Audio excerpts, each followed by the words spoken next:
L'huile de coco est une graisse spéciale. Elle est une graisse qui est très efficacement utilisée par le corps comme source d'énergie et très rarement stockée sous forme de graisse corporelle, contrairement à d'autres types de graisses.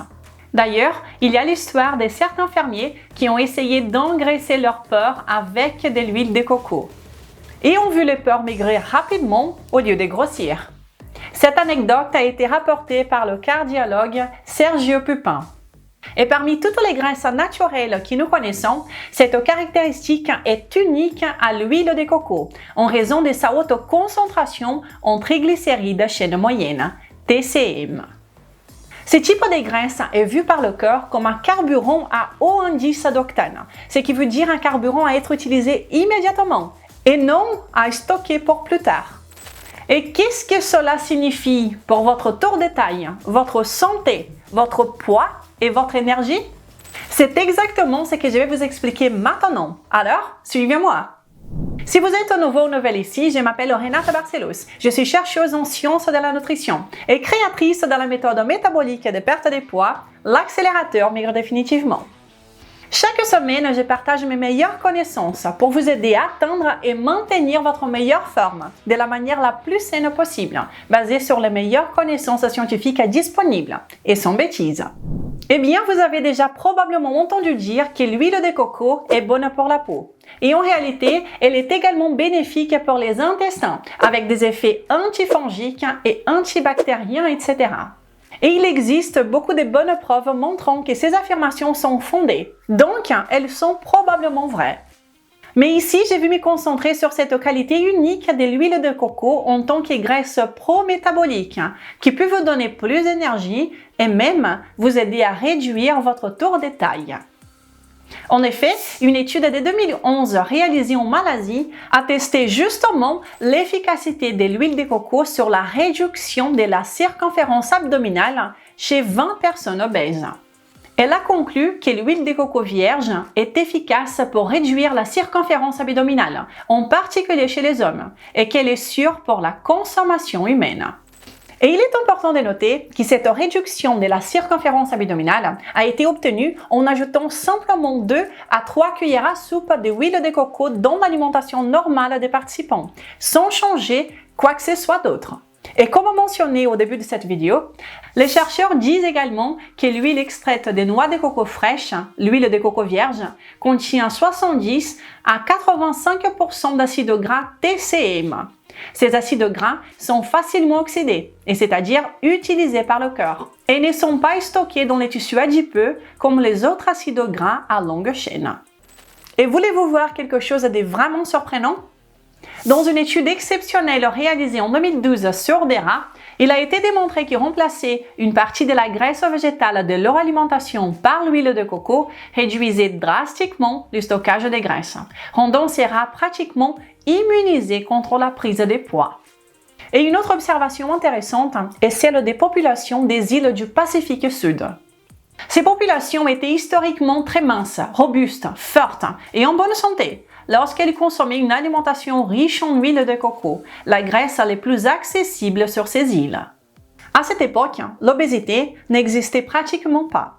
Le choc vient lorsque ces mêmes populations ont commencé à avoir accès aux produits modernes de l'industrie alimentaire et ont favorisé les huiles végétales, comme celles de colza, le soja, le tournesol, le maïs, les margarines, etc., au détriment de leur traditionnelle huile de coco. Ces populations sont devenues les plus obèses dans le monde, bien au-delà des États-Unis. Une autre chose intéressante à noter à propos de l'huile de coco est son impact sur la santé cérébrale, particulièrement chez les personnes atteintes de la maladie d'Alzheimer. En raison de ses propriétés uniques, il est bien documenté dans la littérature scientifique que l'huile de coco peut apporter des améliorations significatives en termes de cognition et de mémoire chez les patients atteints d'Alzheimer. Et cette amélioration est due au fait que, comme je vous ai dit, ces graisses sont facilement utilisées par le corps comme source d'énergie. Et nous savons aujourd'hui que la maladie d'Alzheimer est souvent vue comme une déficience énergétique du cerveau, parfois même appelée le diabète de type 3. C'est un problème énergétique, une dysfonction métabolique énergétique, où le cerveau manque d'énergie de qualité. Et lorsque vous avez les triglycérides à chaîne moyenne de l'huile de coco, ils peuvent alimenter rapidement ce cerveau déficient en énergie, améliorant ainsi les symptômes. Dans une étude de 2018, l'ajout simple de l'huile de coco à l'alimentation des patients atteints d'Alzheimer, sans changer le nombre de calories consommées, a permis d'améliorer significativement leur mémoire et leur performance cognitive. Et voyez bien, même les bénéfices neurologiques qui sont généralement attribués au régime cétogène pour les personnes qui les suivent justement pour améliorer les problèmes neurologiques, même ces bénéfices sont en réalité souvent dus aux triglycérides à chaîne moyenne présents dans les graisses comme l'huile de coco plutôt qu'au cœur cétonique eux-mêmes.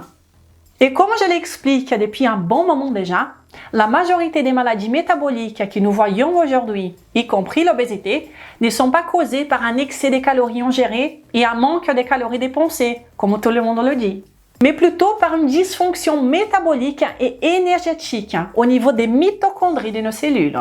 Et cette dysfonction est acquise principalement due aux mauvaises habitudes alimentaires adoptées au fil du temps, malgré vos bonnes intentions de suivre ce qui est généralement recommandé comme en étant le plus sain à faire. Alors, cette dysfonction métabolique qui conduit à la prise de poids et rend la perte de poids difficile n'est pas causée par la quantité de calories consommées, mais très probablement par la qualité des calories ingérées au fil des ans. C'est l'impact de la qualité de l'alimentation sur votre métabolisme et non la quantité qui compte. En bref, un corps en surpoids qui a une facilité à prendre du poids et une difficulté à en perdre est un corps qui a tendance à stocker facilement l'énergie sous forme de graisse et a beaucoup de mal à utiliser cette énergie que vous ingérez via votre alimentation pour la transformer en ATP, la forme d'énergie utilisable par notre corps. Par conséquent, le corps stocke davantage l'énergie consommée car il a du mal à la transformer en ATP, en énergie utilisable. Et cela vous conduit à un état où vous avez un corps avec un excès d'énergie stockée sous forme de graisse et en fait un manque d'énergie utilisable au quotidien. Cela explique pourquoi les personnes en surpoids ont généralement plus faim et ressentent plus de fringales pendant la journée, ainsi que moins de motivation pour faire de l'exercice. Ce ne sont pas les causes du problème, mais plutôt des symptômes de cette déficience énergétique, qui est en réalité la racine du problème. Et l'huile de coco, comme je l'ai mentionné, est une graisse spéciale, facilement utilisable par le corps comme source d'énergie immédiate et a ce pouvoir d'aider à soulager les symptômes en agissant comme un pansement momentané sur cette déficience énergétique. Donc, cela signifie que l'huile de coco ne va probablement pas guérir la racine du problème, mais elle peut aider temporairement en fournissant de l'énergie à un corps qui a du mal à s'en procurer par lui-même à ces moments donnés. Seule une alimentation forte, bien structurée et correctement ajustée peut commencer à démêler le métabolisme, à réactiver le métabolisme et à résoudre progressivement cette dysfonction métabolique et énergétique. Vous pouvez évidemment utiliser l'huile de coco comme un outil supplémentaire pour peut-être accélérer le processus lorsque vous suivez les bonnes pratiques. C'est essentiellement ce que j'enseigne étape par étape dans mon programme de perte de poids, l'accélérateur maigre définitivement, que vous pouvez jeter un coup d'œil si vous êtes intéressé.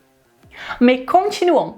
Les bénéfices de l'huile de coco sont nombreux et bien documentés dans la littérature scientifique, montrant les effets si positifs de cette graisse ancestrale et traditionnelle qui est utilisée depuis des générations.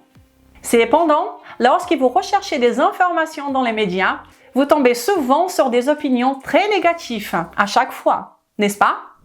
Laissez-moi vous montrer quelques exemples. Mais avant, laissez-moi un pouce en l'air si ces informations partagées ici vous sont utiles jusqu'à présent. Ces types d'informations, vous ne trouvez pas ailleurs.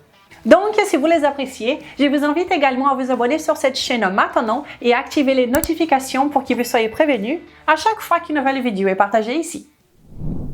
Par exemple, regardez celle-ci. L'huile de coco ne constitue donc pas la matière grasse privilégiée, car elle favorise le mauvais cholestérol, avec tout ce que cela peut entraîner au niveau cardiovasculaire, hypertension, diabète.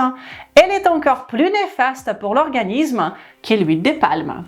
Ou encore cette affirmation, l'huile de coco est un poison, selon un expert de Harvard. Alors, comment contredire un expert de Harvard, n'est-ce pas? Eh bien, cela serait un sujet pour une très longue vidéo. En bref, faire confiance aux autorités de nos jours peut être un grand piège. Alors la question à se poser est: pourquoi les médias aiment-ils tant diaboliser cette huile de coco utilisée depuis des générations et des générations? Eh bien, cela est une controverse que nous pourrions aborder plus en détail dans une autre vidéo également. Comme je l'ai déjà dit ici, le système de santé actuel profite lorsque vous êtes malade, pas lorsque vous êtes en bonne santé. Les personnes en bonne santé n'ont pas besoin de consommer les produits de l'industrie pharmaceutique ou médicale. Commençons par ça. Entre autres, certaines croyances erronées du passé, comme la peur du cholestérol ou la peur des graisses saturées, persistent encore et ont du mal à disparaître. Cela demandera également, et certainement, des décennies à disparaître. Bien que la peur du cholestérol ait diminué ces dernières années, beaucoup de gens, y compris des médecins mal informés, continuent de s'inquiéter et en avoir peur. Cependant, même les dernières directives alimentaires américaines ne recommandent plus de réduire le cholestérol alimentaire. Et oui. Et cela parce que nous savons maintenant de manière concluante que le cholestérol que vous consommez dans les aliments d'origine animale n'a rien à voir avec le cholestérol sanguin ou le risque cardiaque. Cela a déjà été discuté et la littérature est concluante à ce sujet.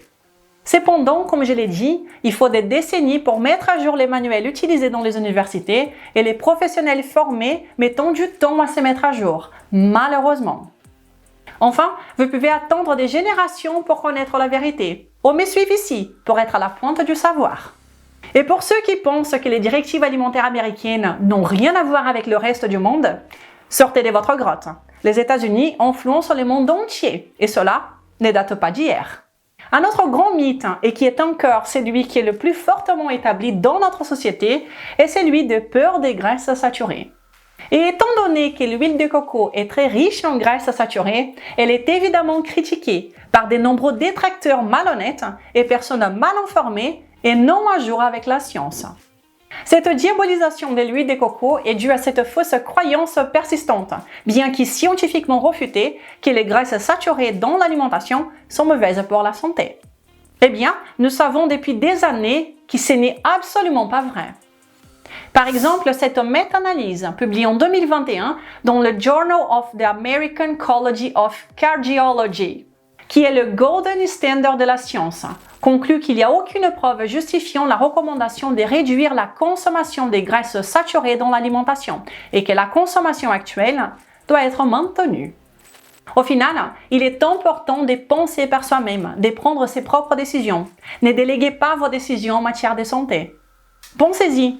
Croyez-vous vraiment que les graisses naturelles, comme les graisses saturées et monoinsaturées, qui ont toujours existé dans la nature et ont été consommées par des générations, sont mauvaises pour nous? Des graisses qui existent même en grande quantité dans le lait maternel, l'un des aliments les plus nutritifs qui soit. Croyez-vous vraiment que nous ayons découvert il y a à peine 60 ans que ces graisses millénaires sont en vérité mauvaises pour l'être humain? Tandis que les graisses industrielles polyinsaturées des huiles végétales, comme le tournesol, le maïs, les colzas, le soja, les margarines, inventées par des procédés industriels complexes et qui ont commencé à être consommées seulement maintenant au XXe siècle, sont saines, les plus saines pour nous? Mais alors, quoi faire avec ces informations? Eh bien, quoi faire est un choix qui vous appartient à vous et à vous seul. Car personne au monde est plus concerné par votre santé et votre bien-être que vous-même. Ce que j'ai fait moi-même, c'est d'utiliser l'huile de coco dans mon alimentation pour atteindre mes objectifs du moment de manière plus efficace. Elle peut être un excellent allié dans la perte de poids lorsqu'elle est utilisée correctement dans le cadre d'une alimentation bien structurée et optimisée pour la combustion des graisses, une alimentation forte, optimisée pour la perte de poids. C'est ainsi que vous aurez vraiment des bénéfices et non pas simplement en ajoutant de l'huile de coco à ce que vous faites déjà. Par exemple, vous pourriez remplacer une partie des graisses que vous utilisez pour cuisiner par l'huile de coco, une partie seulement. Il ne faut pas remplacer toutes les graisses par l'huile de coco, car elle est utilisée par le corps, comme je vous ai dit, comme une énergie immédiate. Il n'est pas utilisé pour d'autres fonctions importantes, comme le sont les graisses à chaîne longue, les graisses monoinsaturées ou même les autres graisses saturées. Donc, tout remplacer par l'huile de coco n'est pas une bonne idée. Il faut donc bien faire les choses en comprenant l'impact métabolique de l'huile de coco et en faisant preuve de bon sens. En général, ma propre alimentation et celle que je recommande devait être composée à 100% des graisses fortes, qui sont des graisses naturelles et ancestrales, facilement extraites de la nature, comme le beurre, l'huile d'olive, l'huile de coco, la graisse de bœuf, le ghee, l'huile de palme. Et il est important également d'éviter autant que possible les graisses industrielles que l'on trouve dans les huiles végétales de cuisson faites à partir des grains et céréales. D'ailleurs, j'ai de nombreuses vidéos sur ce sujet, car j'en parle ici depuis des années en vous montrant la science derrière ces aberrations industrielles qui nous sont si conseillées comme les options plus saines. Donc, gardez à l'esprit que l'huile de coco est différente des autres graisses. Elle est utilisée immédiatement par le corps comme énergie. Elle est pro-métabolique et est extrêmement improbable d'être stockée sous forme de graisses corporelles. Et si votre objectif est d'accélérer votre perte de poids, de brûler des graisses, de retrouver une bonne forme physique et de retrouver un corps dont vous êtes fier en utilisant le pouvoir de la nutrition, comme a fait le cas de succès d'aujourd'hui qui nous a dit qu'en 11 mois et demi d'alimentation forte, elle a réussi à perdre 23 kilos. Toutes mes félicitations à elle. Eh bien, je vous invite à découvrir mon programme de perte de poids, l'accélérateur, mais définitivement. Il vous guidera pas à pas sur ce qu'il faut manger, quand manger, avec des listes complètes d'aliments recommandés, des recettes pratiques et faciles, des exemples de menus hebdomadaires. Et bien plus encore pour atteindre vos objectifs de manière durable. Et le mieux, c'est que vous pouvez commencer maintenant à tester par vous-même sans aucun risque grâce à ma double garantie que personne ne donne ailleurs.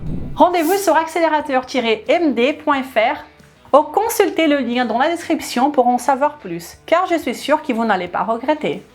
Et vous, utilisez-vous de l'huile de coco? Avez-vous peur d'en consommer? J'espère que la vidéo d'aujourd'hui vous a été utile et si c'est bien le cas, je vous invite à la partager amplement, à me laisser un pouce en l'air, à me laisser votre commentaire, car toutes ces actions m'aident énormément avec ce travail que je fais ici toutes les semaines. Je vous remercie déjà, je vous souhaite une belle journée et un incroyable week-end. À la semaine prochaine. Ciao!